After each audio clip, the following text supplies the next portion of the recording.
सदस्य अर्जुन नरसिंह केसी।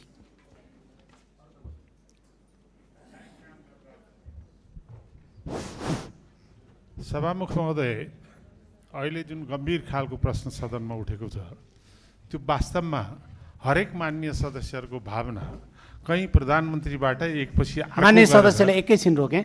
माननीय मन्त्रीज्यूलाई मैले आफ्नो स्थानमा बस्न अनुरोध गरेँ।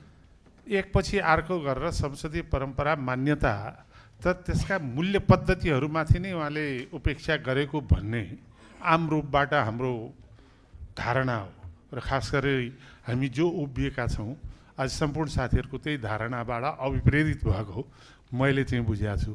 त्यसैले यो सम्बन्धमा जब प्रधानमन्त्रीजीको उपस्थितिको माग गरिया छ, अहिलेसम्मको संसदीय परम्परालाई तिर म आकर्षित चाहिँ नि यतातिरको साथीहरूलाई पनि गर्न चाहन्छु कि कुनै पनि कार्यक्रममा प्रधानमन्त्रीको अनुपस्थितिमा प्रधानमन्त्रीले तोकेको कुनै पनि मन्त्रीले प्रधानमन्त्रीले टेबल गर्ने कुरा अर्का मन्त्रीले टेबल गर्ने हाम्रो परम्परा हो र सभामुखले भन्न खोज्दा भए पनि धारा 38 को व्याख्या त्यही हो।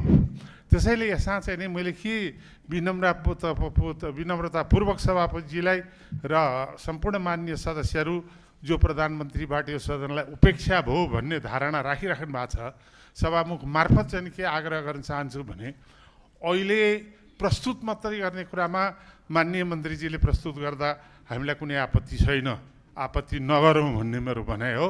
त्यो किनभने यो नियमावलीमा प्रष्ट रूपले उल्लेख छ, जबसम्म अर्को नियमावली पारित हुँदैन त्यही पुरानो नियमावली हाम्रो चाहिँ नि अद्यावधिक हो।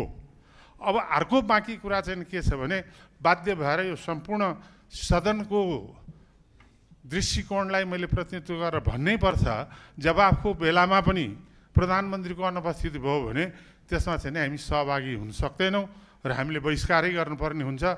त्यसैले प्रधानमन्त्रीलाई कमसेकम यो सरकारको नीति तथा कार्यक्रम भनेको आवधिक 1 वर्षको कार्य सञ्चालनको नीति पद्धति प्रक्रिया त्यति मात्रै होइन, यसका कार्यदिशाको महत्त्वपूर्ण दस्तावेज हो र यो औपचारिक सरकारको घोषणापत्र हो।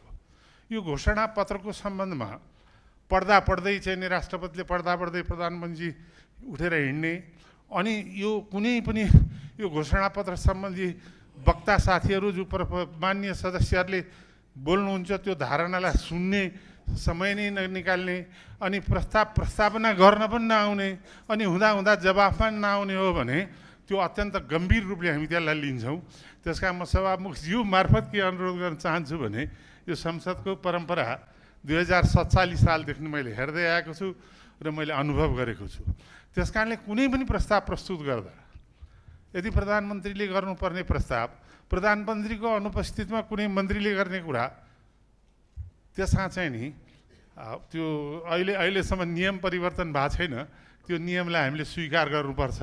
अब बाँकी जवाफमा पनि प्रधानमन्त्री आउनु भएन भने त्यसमा चाहिँ हामीले गम्भीर रूपले लिनुपर्छ भन्ने सभामुखज्यू मार्फत म माननीय सदस्यहरूलाई हार्दिक रूपबाट आग्रह गर्न चाहन्छु।